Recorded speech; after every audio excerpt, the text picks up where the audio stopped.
My team and I are constantly fighting fires, and I feel like I can't get any space to think or to just react normally. I don't know what to do. That's a great one. It's common, um, it's disruptive, it creates low morale, not just for your team, but for yourself. Um, it also can lead to mistakes, when you're constantly in a rush to do things.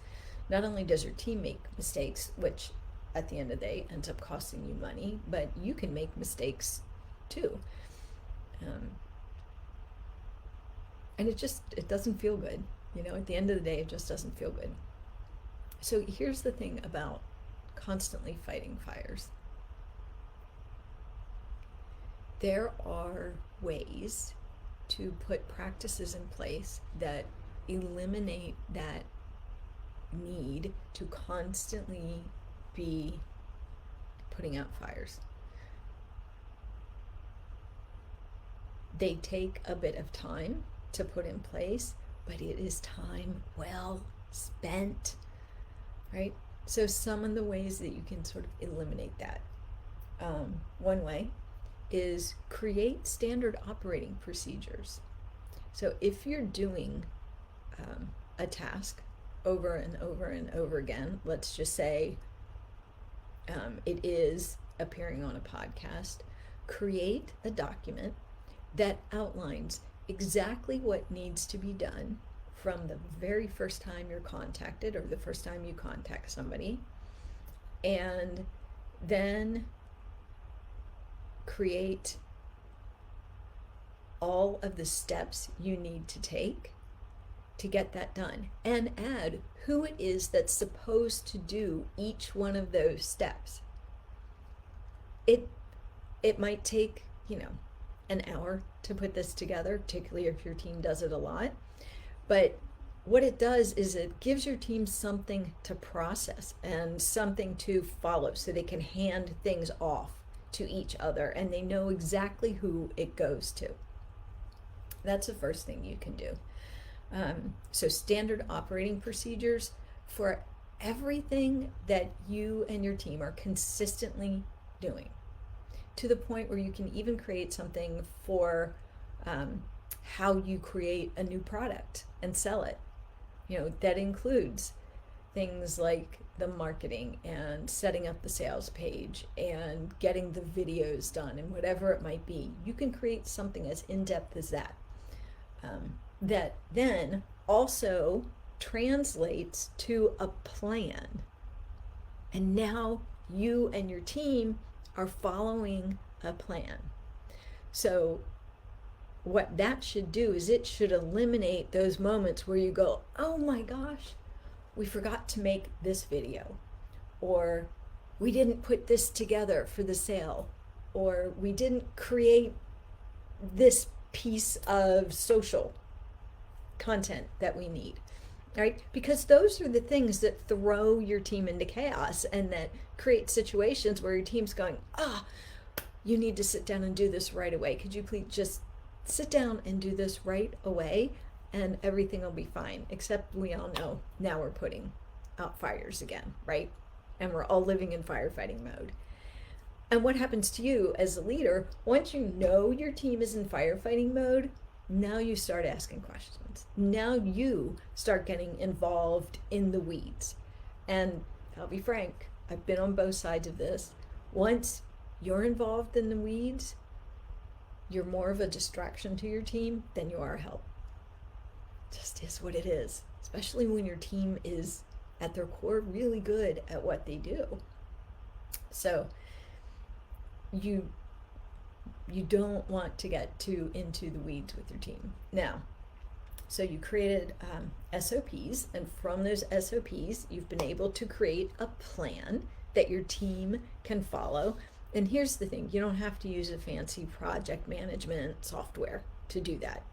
And actually, if you're not used to using project management software, that can be more of a hindrance than a benefit. in the beginning, you can just set that list up on an Excel spreadsheet.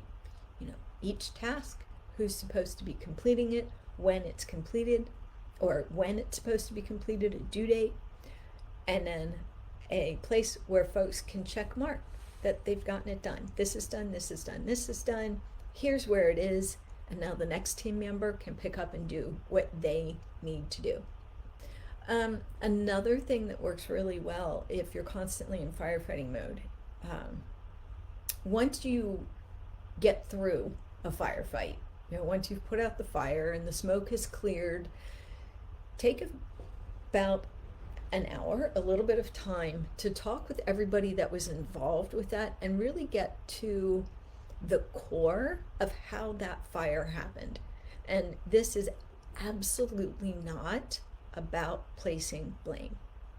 Not about placing blame at all. This is about finding where your team went off track, or where that task or whatever it is went off track, so that if you already have a plan, if you already have an SOP, you can make the needed shifts to that so this doesn't happen again. And if you don't have a plan, this is an opportunity to write those steps down so whatever happened also does not happen again. Now, all of this requires a culture change on the team. One of the biggest things I found is that your team may not be used to referencing a plan, an SOP, or anything written down that tells them how to complete a task or a project. Or they may feel like, I've got this, I don't need to take a look. Or then there's the other side. I am way too busy. I'm just going to go get this done, do my piece, and then I'm done and I'm not going to worry about it. And here's the thing. All of those are motivated by the same thing. Strong team members that know what they're doing, want to get it done as quickly as they can for you and correctly. The culture change is moving the team to a culture that thinks about not just the piece that I need to do, but the piece that comes before me and what the person after me needs to do. And how can I support them so that we work as a group? We work more together efficiently and effectively as a group. And that really is a culture shift. And I'll tell you, I, many years ago, was the person that went, I know how to do this. I don't have time to check the plan. I don't have time to read that and then check it off. And it just takes so much time. And no. Yeah. So there was a time when I was the cog in the wheel that was not working well. And I have since learned through trial and error that checking the plan does make a big difference. It really helps me to support the next person. Things get done so much more quickly. There's so, fewer discussions about where is something, how is it working. So, yeah, if you are the cog that doesn't want to check the plan, or if you know somebody who is in your organization, have a quick chat with them, because at the end of the day, this is all about how can we work better together.